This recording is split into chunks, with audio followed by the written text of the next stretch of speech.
Welcome back to London Live News. Now, Marlowe's epic play, Edward II, first saw the light of day more than 400 years ago.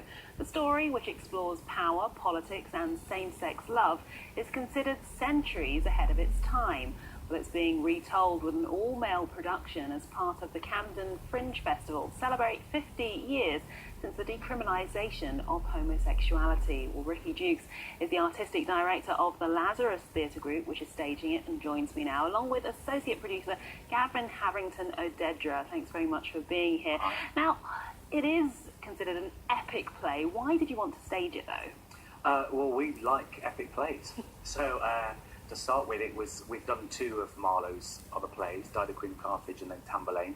And it felt in this year of the, as you say, decriminalisation or partial decriminalisation of homosexuality that we thought we wanted to find a play that kind of celebrated but also made us think, well, actually, how far has those sorts of civil rights come?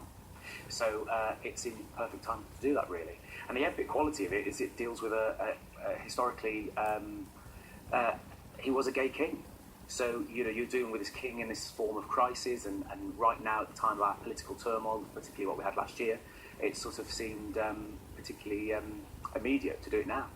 Well, for the uninitiated, give us a little bit of a sense of where the story goes without giving it all away.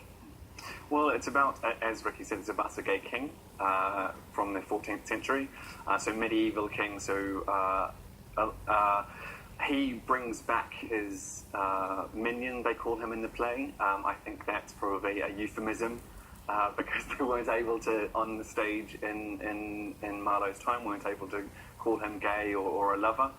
And he calls him back, and that causes a lot of turmoil in the realm. There is one big difference in how you're doing it, an all-male cast. Why was that decision made? Well, it's a little sneaky peek for you. So it sort of is an all-male cast, but there's one woman in it. We have to wait to meet her. So we do have one female actor, and she plays Queen Isabella, but you have to wait to meet her. That's like spoiler there. Spoiler alert, uh-oh. Almost. Yeah. And what are the challenges involved in this? Is it technical or is it quite physical? Yeah.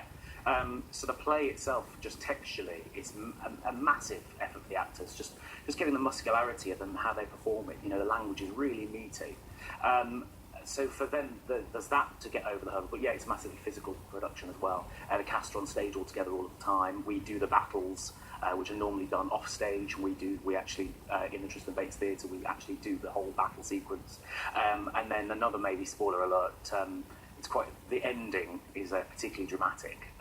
It rains blood. So technically, from the technical team, has been quite an interesting technical period of rehearsal. But yeah, so it's pretty technical on an acting side, but also on a technical theatre point of view as well. Yeah. And it is more than 400 years, but in terms of the subjects and themes, does any of it feel old?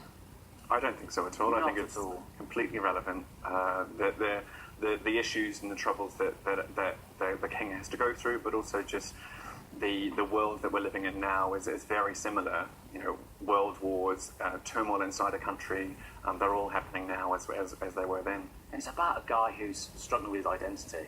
We've all had that at some point in our lives. You know, this guy who, yes, he's a king, but it's about this young guy who's been thrust into the middle of this limelight of being the king, who's trying to work out who he is, and at the same time has these huge demands put on him from the world around him.